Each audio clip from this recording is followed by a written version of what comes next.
जय हिंद दोस्तों। एक बार फिर से आपका हमारे इस YouTube चैनल पर हार्दिक स्वागत है। मैं आज फिर से एक बार उसी अहमदाबाद विमान हादसे के विषय में चर्चा करने के लिए आपके सामने हूँ। आज एक और नई चीज़ जो सोशल मीडिया पर कई जगह से निकल कर के आ रही है, उस पर भी हम चर्चा करेंगे। लेकिन उसके लिए आपको हमारी इस वीडियो में लास्ट तक बने रहना पड़ेगा। और आपसे यही गुजारिश है कि चैनल को अगर अभी तक सब्सक्राइब नहीं किया है तो कृपया सब्सक्राइब कर दें और एक लाइक और शेयर करेंगे तो बहुत अच्छा सपोर्ट होगा।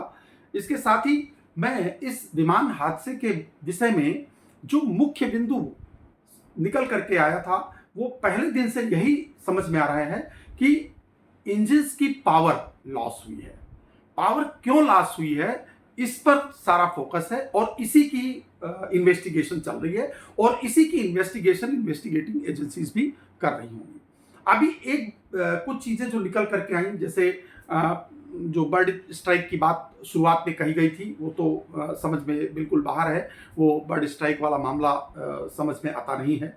दूसरी चीज जो कही गई थी कि क्या फ्यूल कंटामिनेशन हो सकता है। फ्यूल कंटामिनेशन पर हमने अपने पिछले वीडियो में आप लोगों को बताया था कि उसकी वजह भी ऐसा नहीं लगता है कि केवल फ्यूल कंटामिनेशन की वजह से कुछ सेकंड्स के अंदर एकाएक दोनों इंजन फेल हो जाएंगे। और अगर ऐसा हुआ है तो इसके पीछे की कुछ चीजें जरूर मिस आउट हुई हैं, चाहे वो मेंटेनेंस स्टाफ से मिस आउट हुई हो और चाहे वो फ्लाइंग स्टाफ से, फ्लाइंग पायलट्स के द्वारा एंडोर्स न की गई हो या उनको मॉनिटर न किया गया हो, इस तरह से मिस हुई होंगी, तभी ऐसी संभावना नजर आती है। इसके अलावा और क्या क्या चीज़ें हो सकती हैं। हाइड्रोलिक की बात की गई, लेकिन हाइड्रोलिक सिस्टम का मामला जो है वो कहीं से कोई ऐसी चीज़ समझ में आई नहीं, कोई हाइड्रोलिक फेलियर जैसी कोई वार्निंग दी नहीं गई है। तो ये ऐसा लगता है कि जब इंजन फेल हुए तो उसी समय, चूंकि इंजन से ही इंजन ड्रिवन जो हाइड्रोलिक पंप्स होते हैं उनसे ही हाइड्रोलिक प्रेशर बिल्डअप होता है, तो ये इसकी वजह से भी हो सकता है।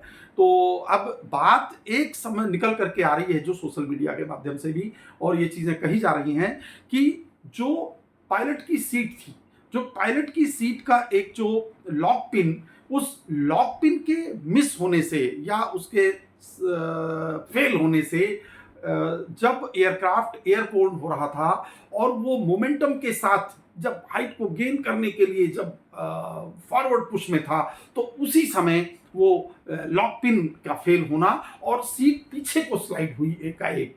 वो पायलट की सीट जब पीछे को स्लाइड हुई तो क्या वो पायलट की सीट पीछे को स्लाइड होने के समय पायलट के हाथ में वो थ्रॉटल था, जो इंजन थ्रॉटल, और जिसकी वजह से वो जो इंजन थ्रॉटल की जो फुल पावर ओपन पोजीशन से वो सीधे आइडलिंग पोजीशन पे आ गया। ये ऐसी एक संभावना बताई जा रही है। देखिए, यहां पर मैं एक चीज जरूर कहना चाहूंगा। पायलटों की जो पूरी ट्रेनिंग होती है उसका जो सेंटर पॉइंट होता है वो सिर्फ टेक ऑफ और लैंडिंग। इसी टेक ऑफ और लैंडिंग के लिए हजारों साटियां, सैकड़ों साटियां उनको फ्लाई करनी होती हैं। सिमुलेशन की साटियां फ्लाई करनी होती हैं, सिमुलेशन साटीज करते हैं, उसके बाद वो प्रैक्टिकल एयरक्राफ्ट पे फ्लाई करते हैं और वो लैंडिंग टेक ऑफ की ही प्रैक्टिस करते करते, और यही कहा जाता है कि फला पायलट की इतनी एक्सपीरियंस है, कोई 8,000 घंटे का एक्सपीरियंस है, किसी का 4,000 घंटे का एक्सपीरियंस है। लेकिन इस एक्सपीरियंस का मतलब तभी निकल करके आता है जब एविएशन में कभी भी किसी भी प्रकार से चीज़ों को कभी भी टेकन फॉर ग्रांटेड नहीं ले सकते। हमेशा जब किसी भी, चाहे आप 1,001वीं शॉटी कर रहे हों या 8,000 शॉटीज के बाद 8,000 पहली शॉटी कर रहे हों, हमेशा इंसान को ये सोचना है कि हम पहली शॉटी की तरह हैं। इस प्रकार की फ्लाइंग पायलट्स की जो ट्रेनिंग होती है, तो इस वजह से मैं ये बात समझ नहीं पा रहा हूं कि एक सीट अगर स्लाइड भी हो गई तो उसके स्लाइड होने से वो थ्रॉटल पायलट के हाथ से पीछे आ जाएगा और वो सीधे आइडलिंग पे आ जाएगा। ये, लेकिन एक चीज़ मैं यहाँ कहना चाहता हूँ कि ये जो एफडीआर है, एफडीआर थ्रॉटल की हर पोजीशन को, हर सेकंड की पोजीशन को बताएगा कि इंजन के स्टार्टअप से लेकर के टैक्सी होकर के जब वो फाइनल पॉइंट पे, फाइनल्स पे आया, वहाँ से जब रन अप स्टार्ट किया, वहाँ से लेकर के और टिल क्रैश होने के समय तक इंजन थ्रॉटल की क्या पोजीशन थी और करस्पॉन्डिंग इंजन के पैरामीटर्स क्या थे, मतलब कि उसकी आरपीएम क्या थी और उसकी क्या पोजीशन थी, ये सारी चीज़ें उसमें से निकल करके आएंगी। लेकिन जब ये निकल करके आएंगी तो ये एक बहुत ही एस्टॉनिशिंग चीज़ होगी कि जब एयरक्राफ्ट टेक ऑफ कर रहा हो उस समय अगर थ्रॉटल बैक हो जाए तो इसमें कोई शक नहीं है कि इतने आला फुल वेट के साथ जब एयरक्राफ्ट है। और एक बात और है, जब एयर में ऐसी सिचुएशन में जब कोई घटना होती है तो 2-3 सेकंड अगर दूसरा पायलट, एक पायलट से ऐसा हो गया और दूसरा पायलट जब ये समझ पाए उसमें रिएक्शन देने के लिए भी कुछ सेकंड्स, 2-3 सेकंड ब्लैंक हो जाता है आदमी, वो 2-3 सेकंड्स जाने में टाइम नहीं लगता। और इतने में जब तक वापस रिएक्ट करेंगे तो इंजन को फिर वहां से और आगे पिकअप करने में भी समय लगता है। पर ये सारी चीज़ें क्या वहाँ हुई या नहीं हुई, ये कॉकपिट के अंदर क्या दोनों पायलटों के अलावा कोई तीसरा व्यक्ति भी था, क्या कहीं से कैसे भी क्या कोई ऐसी संभावना थी, तो क्या इसमें कोई सबोटाज का एंगल भी है।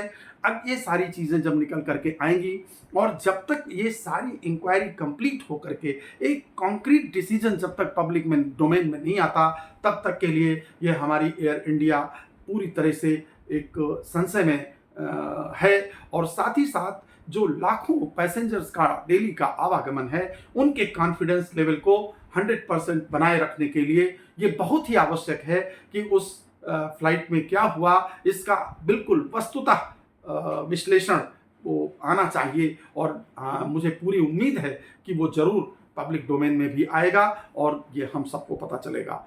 लेकिन ये बहुत ही एक तरह से कष्टप्रद है कि ऐसा कैसे हो गया कि एक साथ दोनों इंजन शट डाउन हो गए। अगर वो शट डाउन हुए हैं तो देखिए इसमें जो 2 ही 3 चीज़ें हो सकती हैं। एक तो या तो ये जो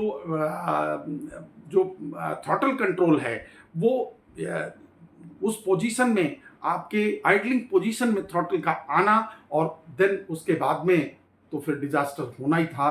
क्योंकि अगर एक बार उस समय जब एयरक्राफ्ट को फुल थ्रस्ट चाहिए उस समय अगर इंजन आइडलिंग पे आ जाएं जहां पर की पावर नहीं होती है, जीरो होती है, तो ये तो बहुत ही भयानक हादसा होना ही है। तो इसलिए वेट करते हैं और वॉच करते हैं, देखते हैं कि इस इंक्वायरी से निकल करके क्या आता है। तब तक के लिए आप सभी को बहुत बहुत धन्यवाद। जय हिंद, जय भारत, वंदे मातरम।